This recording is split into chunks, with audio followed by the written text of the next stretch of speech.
Bueno, el maestro Antonio Berni en esta obra plantea un montón de interrogantes. La obra es relevante precisamente por las cosas que no están del todo resueltas en la propia imagen. Tiene un montón de dificultades en el cuadro. Y por otro lado lo resolvió de una manera brillante, la parte que pudo resolver de la imagen en sí. Me parece muy importante primero establecer la progresión geométrica que hay en el cono de la multitud. Ese cono de multitudes que pintaron todos los muralistas mexicanos era una forma de resolver la imagen de la revolución, el sujeto histórico revolucionario, una forma de resolverlo era una gran manifestación y una progresión aritmética de fuga, digamos, un cono de fuga de gente. Lejos de eso, Berni con mucha maestría y saliéndose de esos cánones marxistas de representación de multitudes, agrupa muy sutilmente, hace tres grandes agrupamientos que podemos ver en los bordes de la primera parte de la multitud. Hay marcadamente un borde donde todas las cabezas tienen más o menos el mismo tamaño y, digamos, es muy escasa la fuga en esa propia parte de la multitud.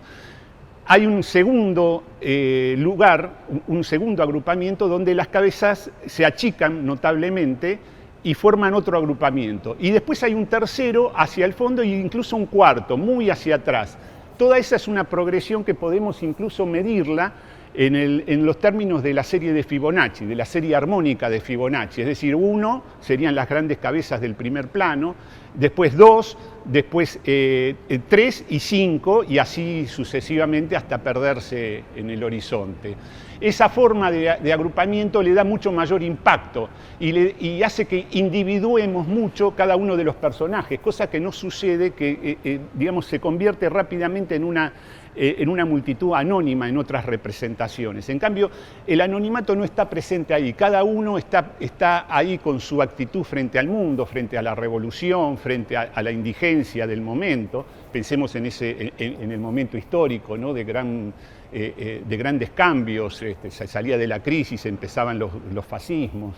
Y hay dos personajes, sobre todo en primer plano, resueltos de una manera un poco gótica, si se quiere, muy estilizados y muy en el estilo pictórico que él venía trayendo ya desde Italia, ¿no? Pensemos en los grandes maestros italianos, sobre todo Giovanni Bellini, que es un gran tributario del imaginario de Bellini. La forma de resolver el volumen, hay como un arado, una especie de arado sobre todas las superficies, en donde juega con los claroscuros extremos.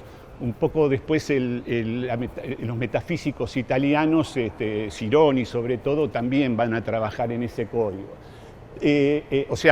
Por sobre el color local está el claroscuro, ¿no? Entonces esos dos personajes góticos son los únicos que miran hacia arriba. Yo creo que hay una gran ansiedad en esos personajes, se diferencian bastante del resto, en la forma, en el diagrama formal incluso, con los cuales los resuelve, y los otros, en cambio, están mirando todos en distintas direcciones. Hay como una gran desorientación. Yo le pondría un marco, si hay que ponerle un marco sociocultural, le pondría un marco artliano.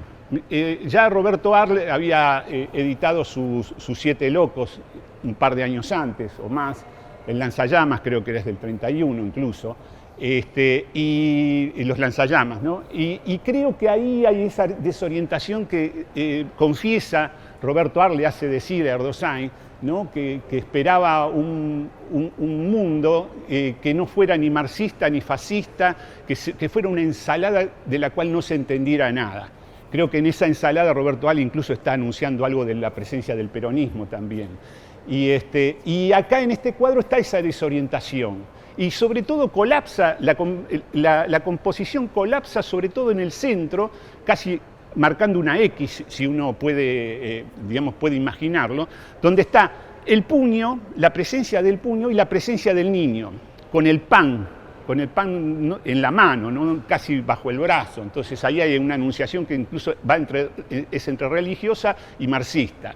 Pero ese puño es una especie de intromisión, por sobre la cabeza del personaje de primer plano, y hace que el niño tenga que alargarse. El niño está en brazos de su madre con el suéter azul, y vemos la rodillita que asoma por el costado de la cabeza del personaje de primer plano, y el niño se alarga necesariamente porque hay un puño metido ahí en ese espacio, y claro, quedaría el puño y la cabecita del niño casi tapada por el puño. Entonces tuvo que alargarse, tomó esas licencias. Es un niño absolutamente monstruoso en ese sentido, un niño imposible. Pero claro, está forzadamente puesto ahí porque también ahí vuelca algo de sus opiniones ideológicas, pero también en ese sentido hace que el cuadro sea inquietante y que no termine de resolverse, digamos, con la solvencia con que se resolvían los cuadros con una clara ideología marxista-leninista, como había tantos en la época. Creo que eso lo saca del canon a Berni y lo convierte en un creador formidable.